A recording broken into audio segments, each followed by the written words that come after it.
BCB के cases में जो केसेस लगे हुए थे, इसके अंदर जो मेन आर्गुमेंट का मुद्दा था वो एक चीज के ऊपर ही था कि जितने भी कैंडिडेट्स थे जिन्होंने BCA BC category non creamy layer भरे थे, फॉर्म भरे थे, उनके कैंडिडेचर को रिजेक्ट कर दिया था एचएसएससी ने, ये कहते हुए कि आपके जो ये सर्टिफिकेट्स हैं कट ऑफ डेट से पहले के। और अकॉर्डिंगली जब उन्होंने शॉर्ट लिस्ट किए थे कैंडिडेट्स, तो ये जो कैंडिडेट्स हाई कोर्ट में आए थे उनके मार्क्स कट ऑफ मार्क्स से ज्यादा मार्क्स थे। तो कोर्ट ने देखते हुए उस टाइम प्रोविजनली जितने भी कैंडिडेट्स थे जिनके कट ऑफ मार्क्स से ज्यादा थे और उनके पास नए सर्टिफिकेट्स थे, अलाउ कर दिया था एग्जाम में बैठने के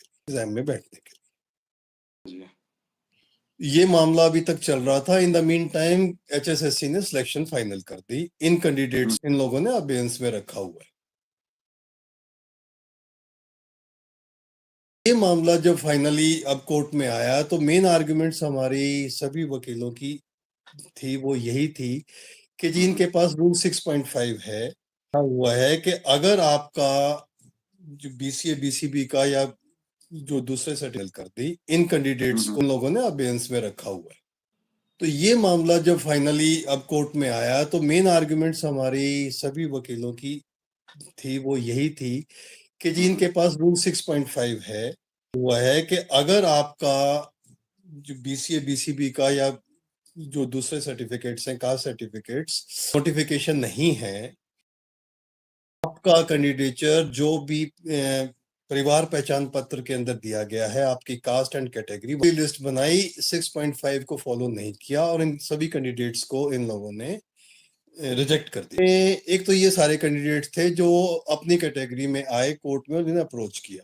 कैटेगरी हमारे सामने है जिसमें बच्चे जिनके मार्क्स बहुत अच्छे थे, बीसीए बीसीबी के थे, उनकी कैटेगरी में तो उनको रिजेक्ट कर दिया, लेकिन उनके मार्क्स इतने ज्यादा थे कि वो जर्नल में शॉर्टलिस्ट हो रहे थे। में तो उनको रिजेक्ट कर दिया, लेकिन उनके मार्क्स इतने ज्यादा थे कि वो जर्नल में शॉर्टलिस्ट हो रहे थे। जर्नल ट्रीट करते हुए उनको शॉर्टलिस्ट कर दिया। वो लोग कोर्ट में पहले उन्होंने एग्जाम्स दिए एज अ जर्नल कैंडिडेट, लेकिन अब जो फाइनल मेरिट बनी है तो उनके इतने मार्क्स नहीं है कि वो जर्नल की कट ऑफ क्रॉस करने पा रहे हैं, तो वो भी कोर्ट में आ गए। तो ये दो कैंडिडेट्स कोर्ट में आए जिन लोगों के सुनवाई हुई थी। कल जब कोर्ट ने फैसला किया है, जब तक कोर्ट में डिक्टेशन दी है उसमें अल्टीमेटली कोर्ट ने ये कहा है कि ये पिटीशंस मैं अलाउ कर रहा हूँ।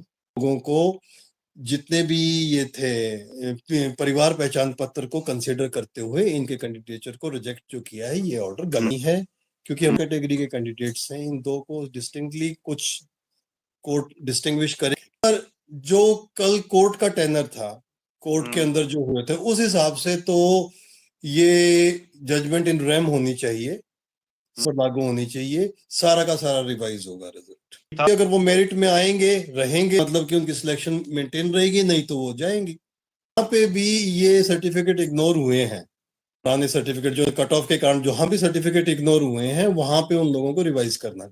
न्यूज तो नहीं कह सकता, बाकी एक सिंगल बेंच का जजमेंट है। अगर ये हमारे खिलाफ आता तो हम भी एलपीए में जाते। अब सरकार के खिलाफ आया है तो सरकार भी जा सकती है, उनका राइट तो है। वो जाएंगे नहीं जाएंगे ये तो अलग बात है, लेकिन उनका एक बात तो बनता ही है। तो न्यूज तो नहीं कह सकता, बाकी एक सिंगल बेंच का जजमेंट है। अगर ये हमारे खिलाफ आता तो हम भी एलपीए में जाते। अब सरकार के खिलाफ आया है तो सरकार भी जा सकती है, उनका राइट तो है। वो जाएंगे नहीं जाएंगे ये तो अलग बात है, लेकिन उनका तो बनता ही है। ये हमारे खिलाफ होता तो हम भी तो जाते। जजमेंट में तो एक इशू डिसाइड हुआ है, पुराने सर्टिफिकेट को इग्नोर नहीं कर सकते। आपके पास पीपीपी था और पी आपको कट ऑफ बनानी चाहिए थी, जाते। तो कल मतलब जो केसेस हैं इसमें पटिशनर्स कोई 1 2 15 20 25 नहीं है, दे आर इन हंड्रेड्स। देखो, अगर फ्रेश केस करना चाहते हो, जो जिस सेकंड कैटेगरी के तो काफी कैंडिडेट अभी बच रहे होंगे जिन लोगों ने एज अ जनरल कैंडिडेट मतलब पार्टिसिपेट किया था, लेकिन जनरल की कट ऑफ में नहीं है, लेकिन उनके बीसीए के कट ऑफ से ज्यादा है। हाँ। अगर जिस तरह आप डिस्टिंग्विश कर रहे हो, इस तरह लोग भी बैठ के कर रहे हैं जी, पहले वाले और बाद में वाले, जो बाद में आए जो पहले बैठ के कर रहे हैं जी, पहले वाले और बाद में वाले, जो बाद में आए जो पहले आए। तो कोर्ट उसके अंदर कोई डिस्टिंक्शन करे जो फैसला आया था उसमें ये तो दोनों के लिए कॉमन, कोर्ट कुछ ऑर्डर कर रही है तो वो देखने वाली बात। इस ग्रुप के कई केसेस में मैं उस रिव्यू के अगेंस्ट केस लड़ रहा हूँ। काफी जो सिलेक्टेड कैंडिडेट्स हैं वो रिव्यू में आए हुए हैं। मैं उन कैंडिडेट्स का वकील हूँ उस केस में, उनको अपोज कर रहा हूँ जो सिलेक्ट नहीं हो पाए थे, जो रिस्पोंडेंट्स हैं ऑलरेडी। तो हम अपना केस स्ट्रांगली रख रहे हैं, वो लोग अपना केस रख रहे हैं, उनको अपनी सिलेक्शन बचाने का पूरा हक है। और हमारे कैंडिडेट्स को जो रह गए थे उनकी का पूरा हक है। अब कोर्ट जिसकी हक में फैसला देगी देखेंगे। तो कंटेम्प्ट तो पूरे के पूरे जजमेंट के ऊपर है। जो जजमेंट थी वो इम्प्लीमेंट नहीं हो रही पूरी, और स्टेट गवर्नमेंट है उसने कहा है कि हम इस जजमेंट को पूरी लेटर एंड स्पिरिट पे इम्प्लीमेंट करेंगे। गवर्नमेंट ने ये, वो कंटेम्प्ट तो पूरे के पूरे जजमेंट के ऊपर है।